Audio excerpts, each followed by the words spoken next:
Hello, everyone. This is Dr. Coach K. I'm coming to you live on all social platforms talking about the history of the Black people or melanated people. The question is today to think about and to define is what is the melanated Holocaust? So let's start with the 100 Years of Lynchings by Ralph Ginzburg. This is the textbook we're going to use for today. And for 40 days, we're going to do a 40-day curriculum that will cover this book and the discussions of this book, topics about this book. You can catch me on lives in regards to having these hot topics about lynchings and the cruelty and inhumanity of the soul and what causes it, what is the theoretical framework behind it, and let's build the case on what happened that allowed such detriments, such atrocities, such tyrants to commit horrendous crimes against humanity. We're going to start with intermittent fasting for the 40 days of this curriculum.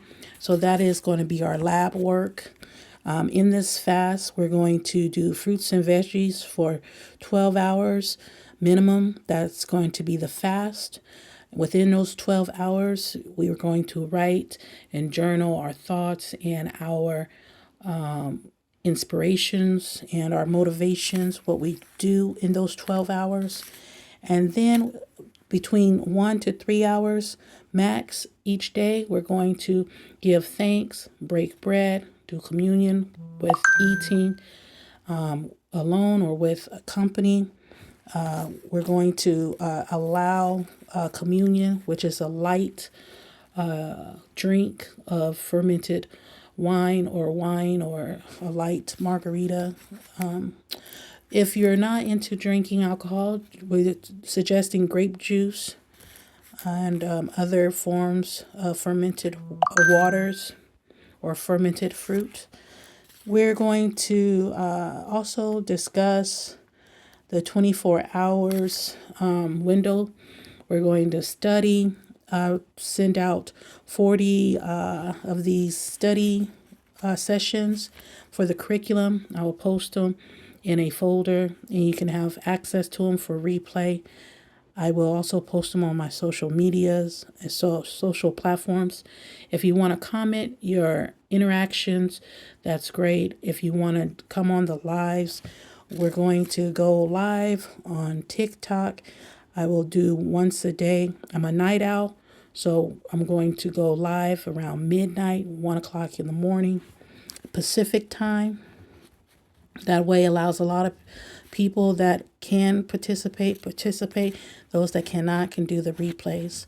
So with that said, let's go ahead and dive in. We're going to say a quick little prayer. Those that need a moment of silence, a meditation, mindfulness, get your soul ready to dig deep and do safe space and be ready for thought-provoking conversations, discussions, rebuttals, and enlightenment and aspirations and inspirations. So I'm going to start. Holy Spirit, I thank you so much for this opportunity to spend 40 days to have a conversation with you and to be led and guided into the deep waters, the deep oceans of infinite realism. Show us the way and the truth and the light in these souls that have been lynched. Let the Spirit speak to us, speak through us of the truths and the enlightenments, the understandings, and the revelations on what really happened through their lens and how were they able to conquer the power of death and fear and have the courage to live their life and to believe in what they've done to set a precedence for all eternity as a reminder of what happens when we have failed each other or have done inhumane things. Help us grow and mature and show precedence and perseverance and stamina and endurance so we can accomplish great things daily. We all know that the Holy Spirit is the power, the glory, and forever. Amen. So now let's begin. We're going to start with the forward. And as you know, those that do know me, I do things as I'm led in the Spirit. I don't force myself to do 1 chapter, 2 chapters, 3 chapters.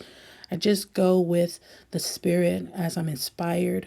How much to read, how much to have a conversation, what topics to talk comes to me as I'm inspired and motivated.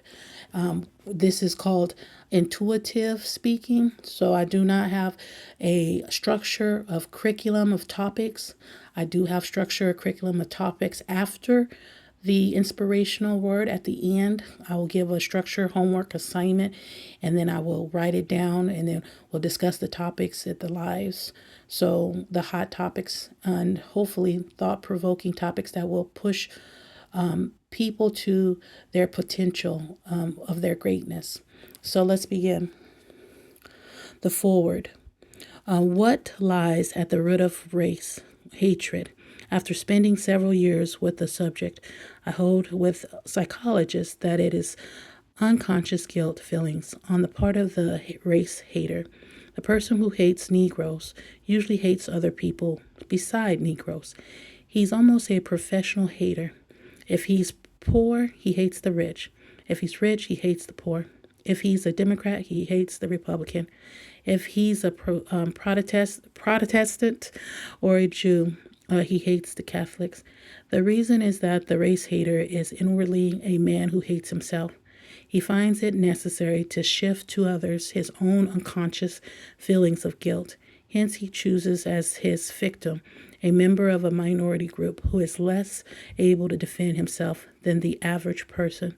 To his victim, he unconsciously shifts his own shortcomings and guilt-laden desires. Jews, he says, are deceitful and money-mad.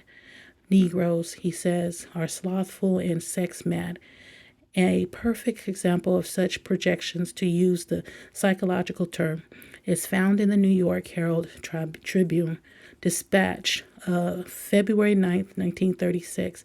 Contained in this book, which tells of the mob hanging of a Negro, allegedly for attempted rape. The leader of the mob, it later turns out, is convicted for the very same offense he ascribed to the Negro. Sorry about that. Let me wait while the dog barks. Okay, so let me pick up again. I shall not discourse upon the horror of the white man's treatment of the black man in American history.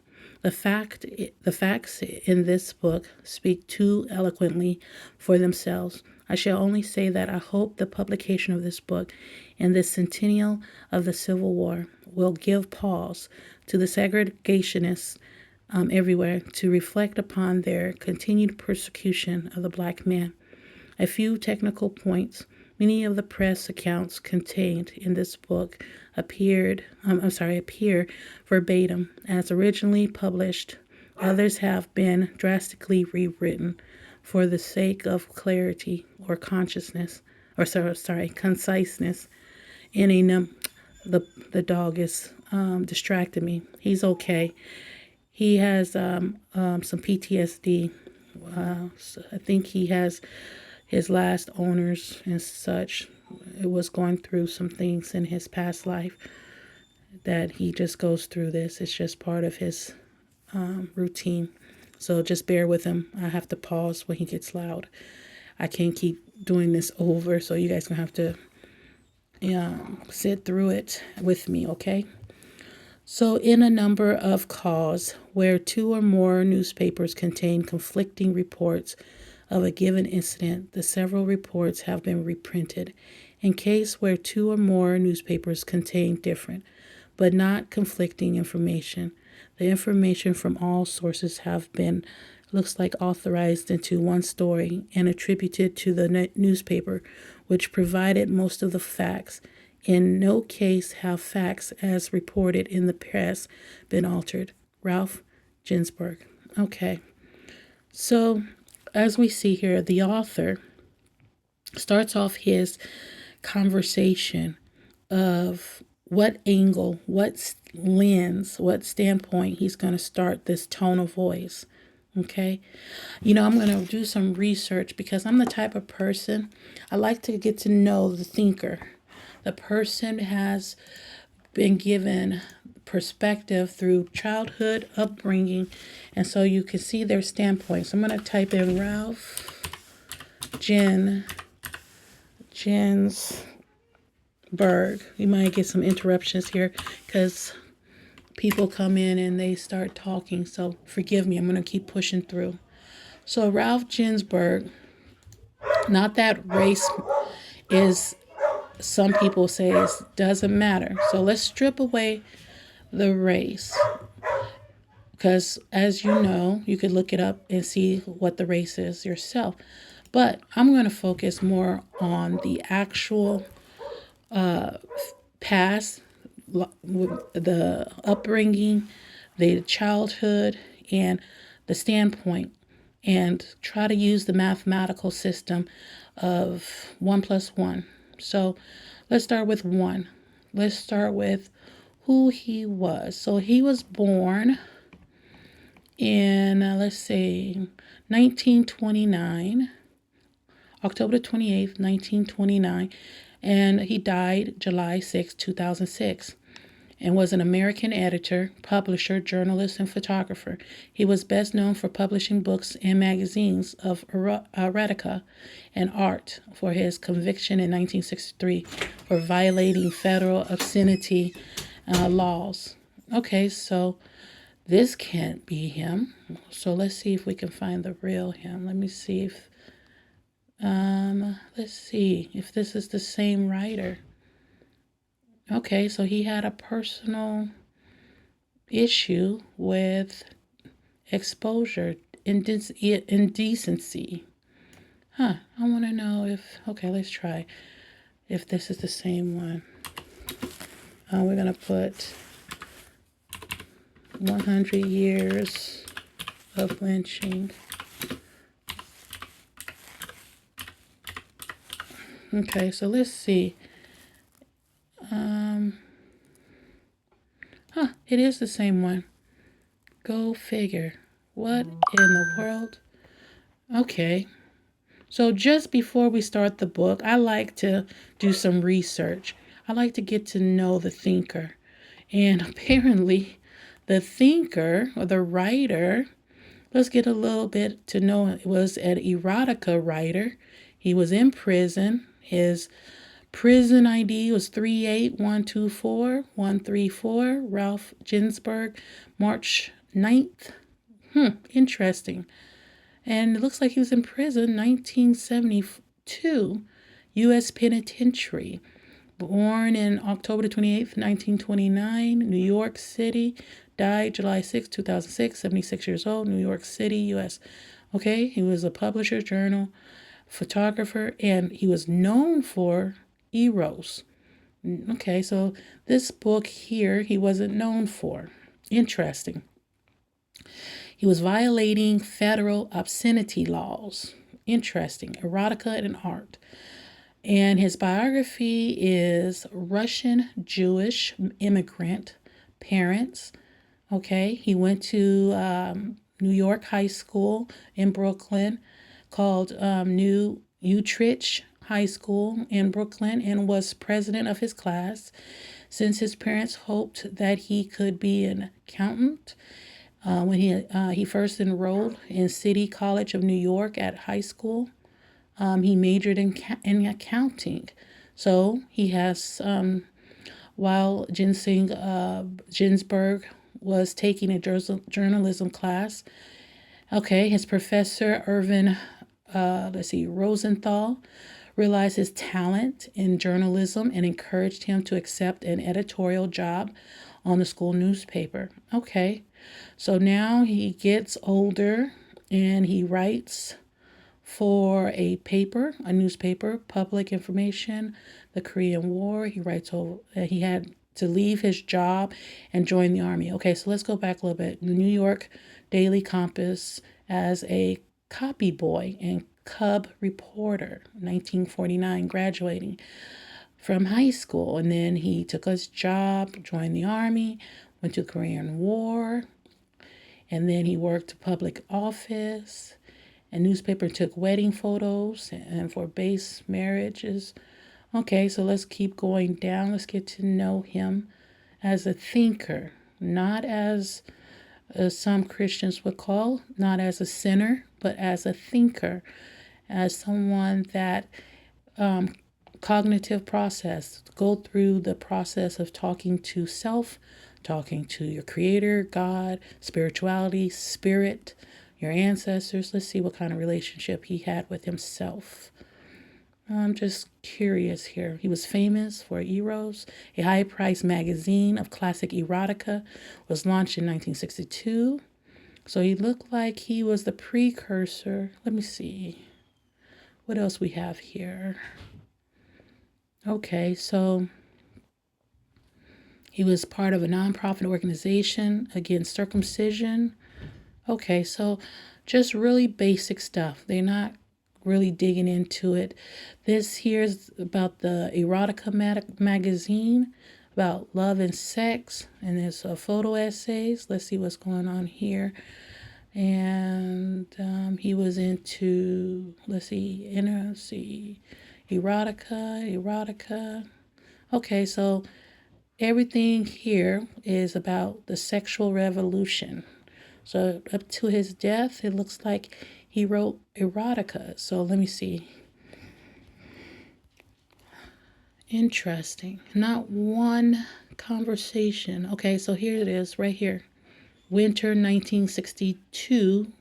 And in his magazine, this issue was a letter by Ralph Ginzburg, a profile of Frank Harris, an 8-page photographic tone poem titled Black and White in Color, featuring a nude couple but with no pubic parts shown, with an African American man and a European American girl.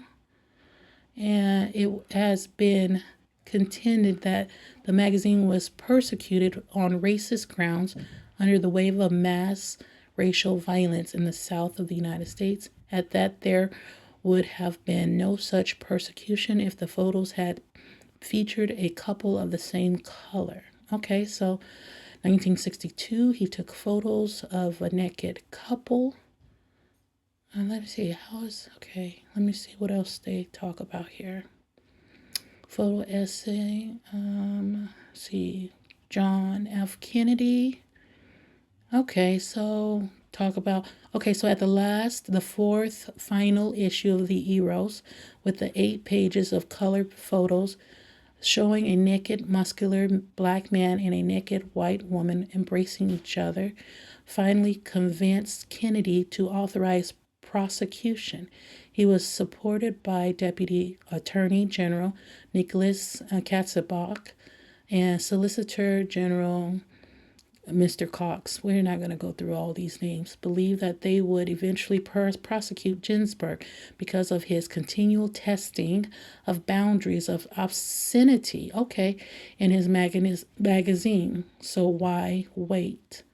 Okay, Ginzburg was the first put into charge in racially polarized Philadelphia in 1963 and was indicted for Eros, Liaison, and the Housewives Handbook. Those publications were deemed obscene by the court, and Ginzburg was found guilty of 28 violations, sentenced to serve 5 years and fined totally $42,000. The trial judge, explained the finding of the court. Okay, I can go on, but we're just getting a little taste. I'm going to stop there. I'm going to do the rest of my research on my own to get to know about the thinker. So it looks like he had already had a conversation about putting couples in his magazine. So now we have a book about the lynchings, and he starts off with something really delicate. I'm going to write it down, and you guys can take notes, or you guys can write down your own notes. We're going to look at what lies at the root. So, root of race hatred. Okay, so that's the question that he's proposing in his foreword. I always call the foreword the inner thoughts of a man or a woman, thoughts of a man or a woman. Okay, so I'm gonna just put inner thoughts. Now, that's the question. We're gonna define it. Okay, the question is, what lies at the root of race hatred? That's what this book we're going to find out and answer. And then we're going to sum it up right here. He spoke one more time and says, I hold the psychologist that it is unconscious guilt feelings on the part of the race hater. So his answer to his own question, he says, this is what he feels. After spending several years with the subject, I hold the psychologist, that must mean he had a therapist, and he has come to this conclusion that it's an unconscious guilt, and that's feelings on the part of the race hater.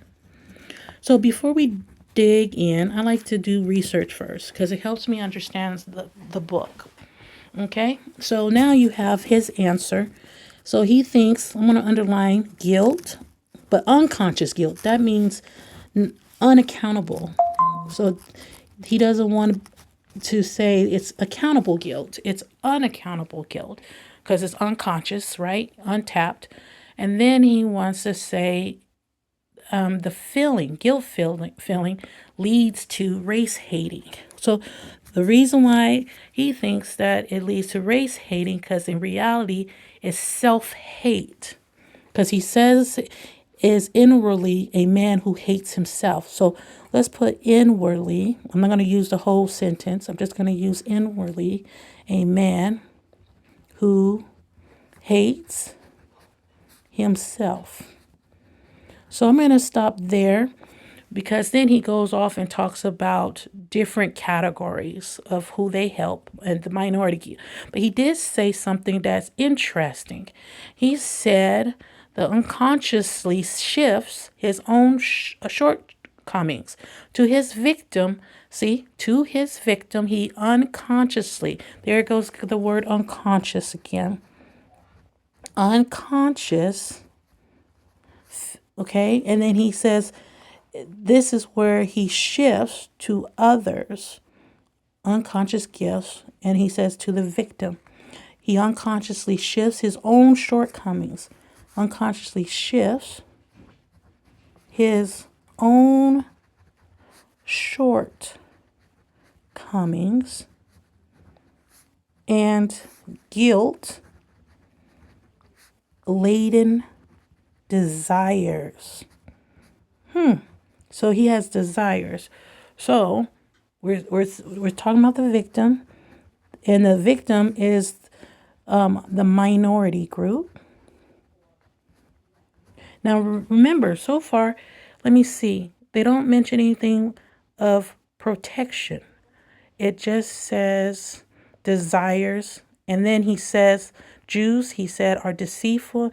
These are so these are how they see them. So that's odd. He jumps from saying shortcomings and guilt laden about that person, and then he says Jews, he says, are deceitful. So if that is an inward desire of self-talk, then that means they see themselves as deceitful. So that's one word, because Jews says deceitful. They said they see Jews as deceitful.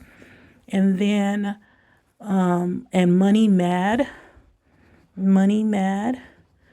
And then Negroes is slothful and sex mad.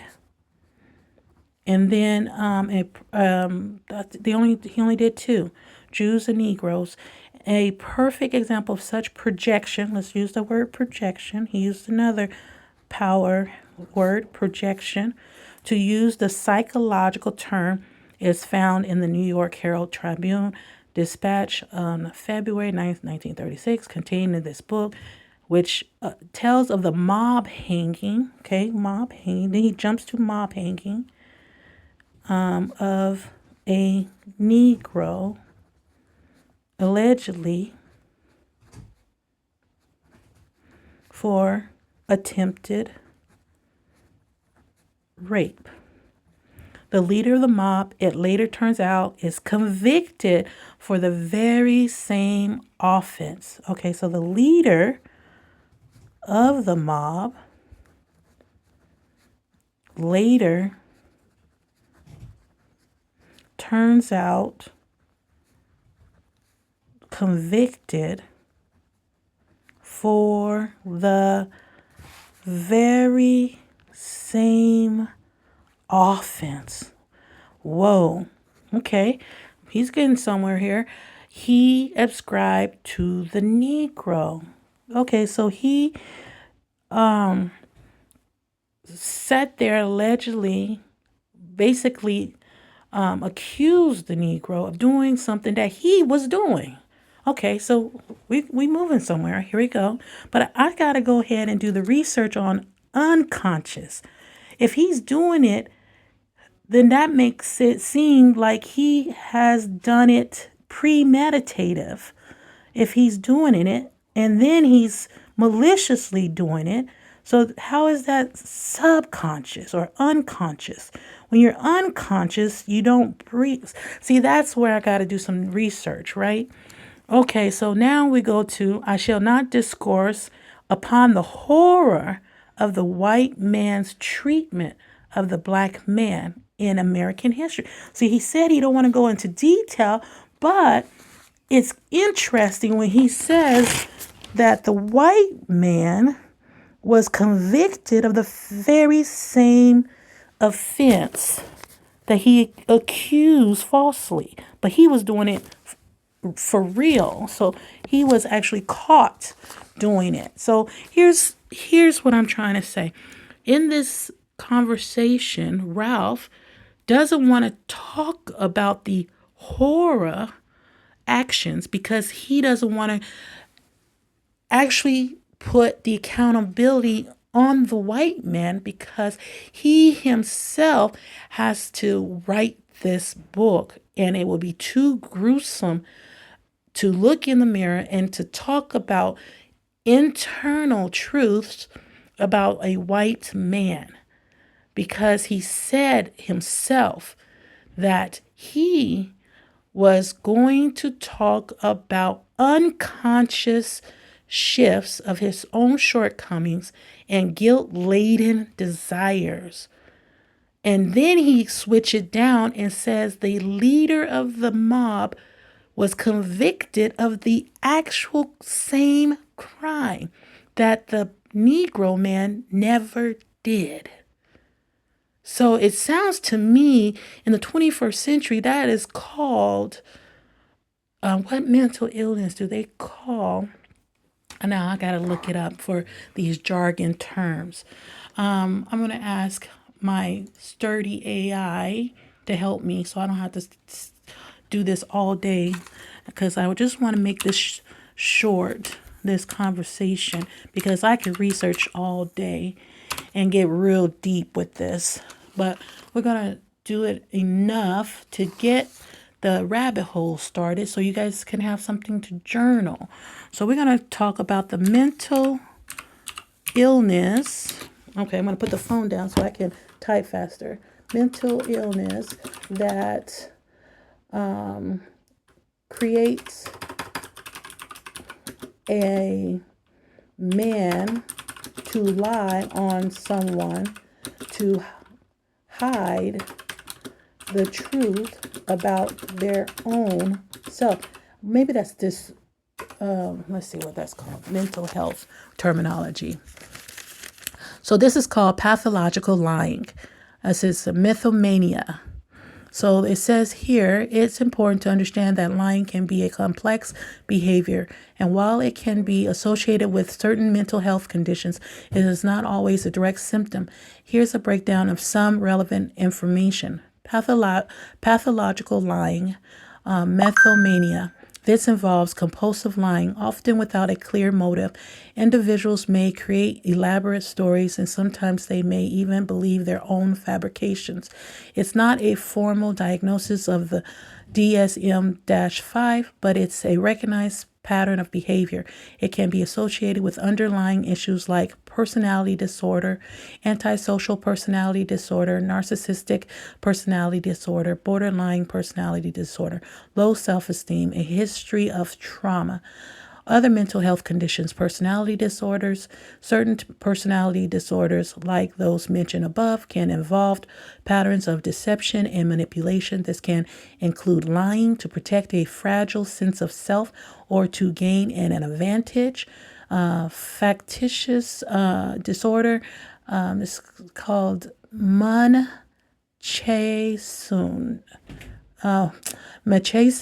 syndrome. It's spelled Munchausen for those that enunciate and pronounce things better than I do. This involves intentionally producing a feigning physical or psychological symptoms. In some cases, this can involve elaborate lies about one's health or experiences. Okay.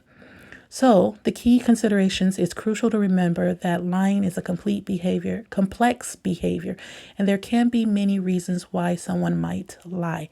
If you're concerned about someone's lying behavior, it's essential to encourage them to seek professional help from a mental health professional. It is also important to remember that my AI cannot give me medical advice. Okay, so we're going to write down pathological liar.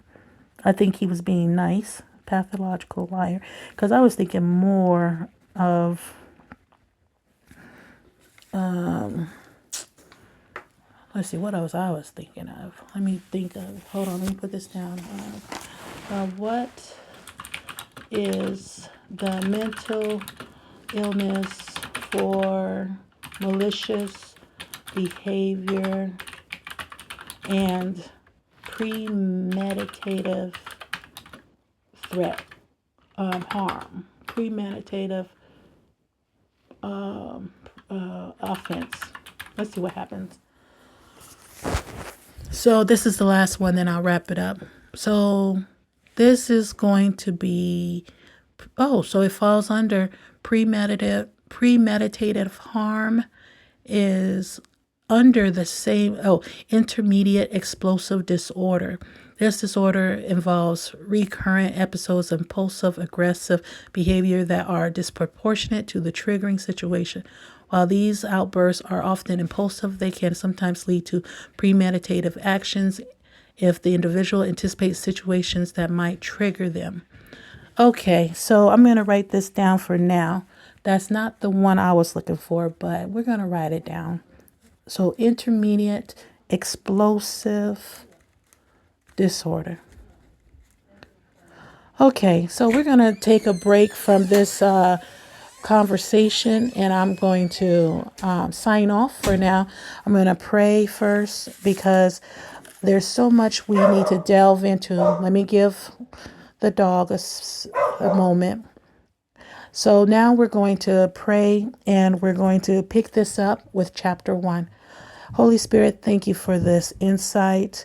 I am asking for the audience to understand all levels as we dive into the complexities of mental health, also meditative malicious behavior, and also how to resolve these issues that is against Black America or Black people all over the world, and how to resolve the violence that's happening so that we can have a season of peace or a season of tranquility and a season of serenity.